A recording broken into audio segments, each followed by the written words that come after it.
Shalom. First and foremost, I want to give all praises, honor, and glory to Yahweh, Bahasham Yahweh Shai, Bahasham Recha Kodash. Double honors to the elders and the apostles of Great Millstone, and peace and blessings to the elect. And today we're going to go into the book of 2 Chronicles, the 16th chapter, continuing with the reign of Asa, as we saw in the previous chapters, as he proved himself to follow the Lord in seeking out the Lord. And the Lord rewarded him, right, as a result of that, and confirmed his hand via the sayings of the seers and the prophets. But here, right, in the 16th chapter, we start to see that though an individual may start in one direction, the Lord is seeking those that are going to be, as King David was, whose heart was after the Lord continually, right, in good and evil, not turning to the left or to the right hand. So this is 2 Chronicles chapter 16, verse 1. In the 6th and 30th year of the reign of Asa, Baasha, king of Israel, came up against Judah and built Ramah, to the intent that he might let none go out or come in to Asa, king of Judah. So basically, as we can see here, at this point, you had Baasha, which, if I'm not mistaken, I believe he was an Issacharite, who had usurped the throne in the northern kingdom. Let's see. Yeah. So come up here, Baasha.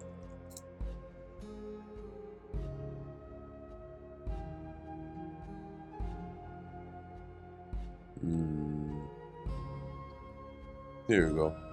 And Baasha, the son of Ahijah of the house of Issachar, conspired against him. Yep. So in any case, at this point, Baasha comes up against Asa, and he starts to, as it says, build Ramah. So he fortifies it. And if we look here, Ramah, Bible map. Okay, trying to see if I get a bigger view of it. Okay, this is a little better. So you can see you have Jerusalem over here, you have Judea over here, and you have Ramah, which is right here.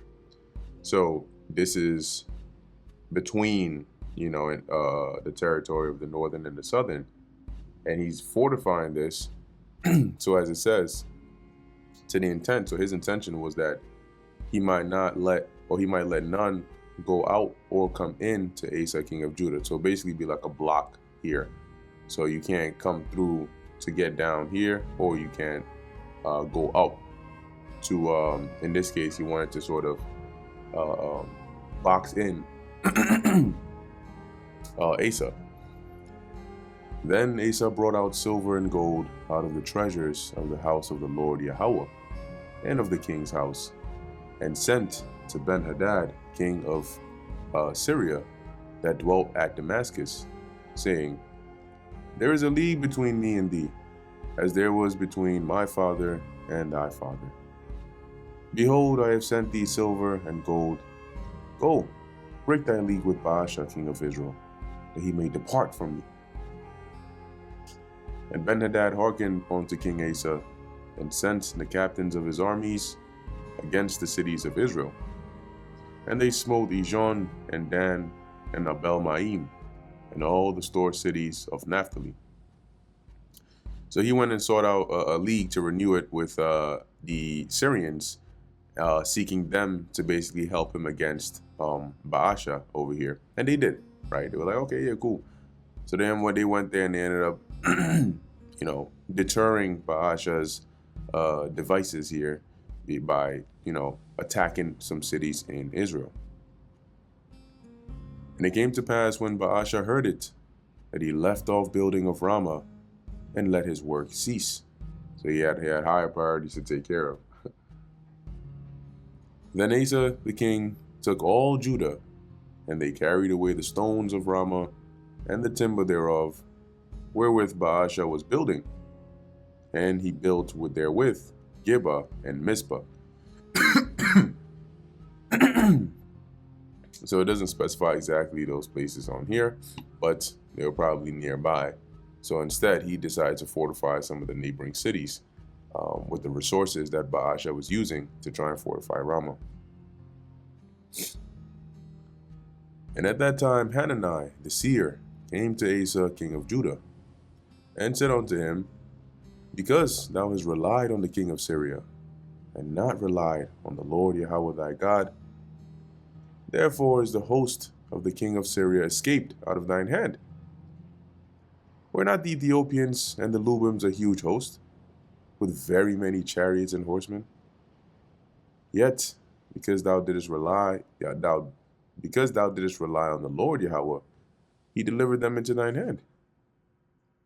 For the eyes of the Lord run to and fro throughout the whole earth, to shew himself strong in the behalf of them whose heart is perfect toward him.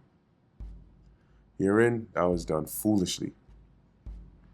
Therefore, from henceforth, thou shalt have wars.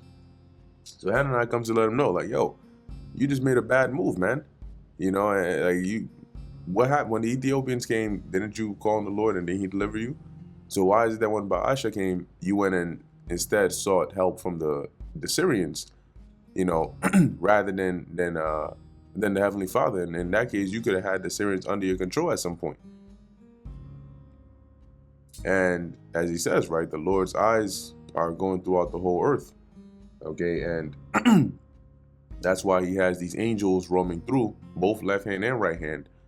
All right, and they're both making things happen and also recording things and bringing information back, reporting back to the Lord. But as it says, his heart is perfect. He's strong on the behalf of them whose heart is perfect towards him. So that doesn't mean those that are 100% righteous, but it means those, when it says toward, means those whose mind, regardless of what state they're in, is always to the Lord. Their priority is always to the Lord. They're always seeking the Lord. He is the number one refuge. Those are the ones who he proves or he shows himself strong on their behalf. But because of this wrong decision that Asa made, now that peace the Lord granted him is over. Then Asa was wroth with the seer and put him in a prison house, for he was in a rage with him because of this thing. So you can imagine now, common human nature is sometimes you get upset when you hear news and you get so upset both at yourself and the situation that you find yourself in, but you need to let it out on somebody. So the closest thing to what's upsetting you is a guy or whoever is giving you the news, and you're like, nah, no, you ain't trying to hear that, and boom, because it's not like the seer did anything wrong. He was just doing his job. But as you can see, he was in a rage, and Asa oppressed some of them or some of the people at the same time. And it's sort of similar to when you have an idea or a plan and you're telling somebody about it, or something you want, and they're giving you a realistic outlook, which is not one you want to see. You'd rather hear about the good things about it, but they start pointing out ways where maybe it's not a good idea, or maybe it might not work, or maybe you should wait a little longer. You start getting mad. Even though they're bringing up valid points, you get mad because you're like, yo, this is something I really want and I'm really excited about. And you know what you're saying may be true, but it sounds like you're trying to deter me, and I'm not trying to hear that. And behold, the acts of Asa, first and last, lo, they are written in the book of the kings of Judah and Israel. And Asa in the 39th year. Oh, Salak, I think I missed a few here. Let's go back up. Verse 10. Then Asa was wroth with the seer and put him in a prison house, for he was in a rage with him because of this thing.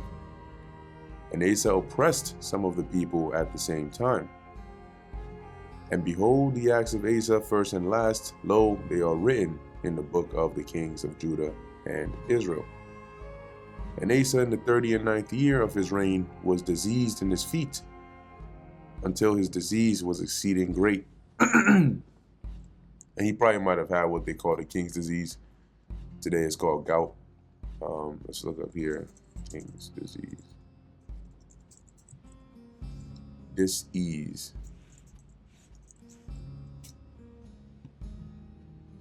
Yeah, so King's disease is a historical term that refers to gout, a form of inflammatory arthritis. And why was it called that?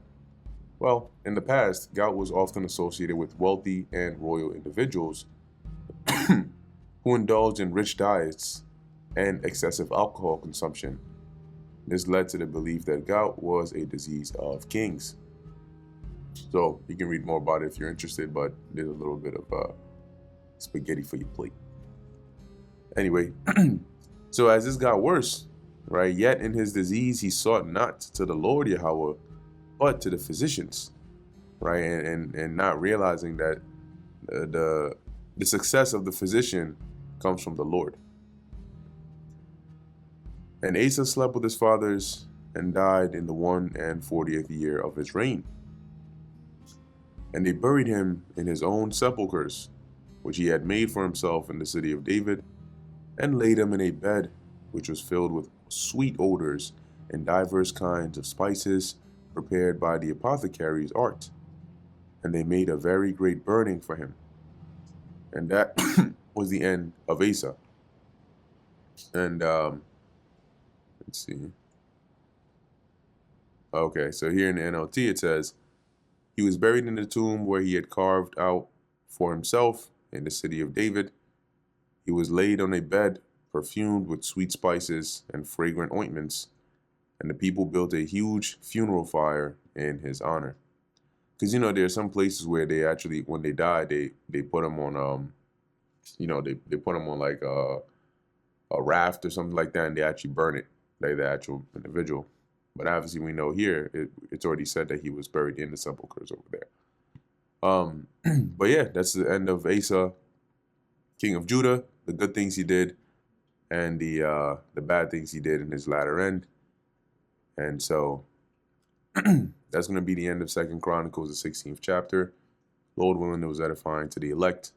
In closing, I want to give all praises, honor, and glory to Yahweh, Bahasham Yahweh Shai, Bahasham Rachak Kodash. Until next time, Shalom.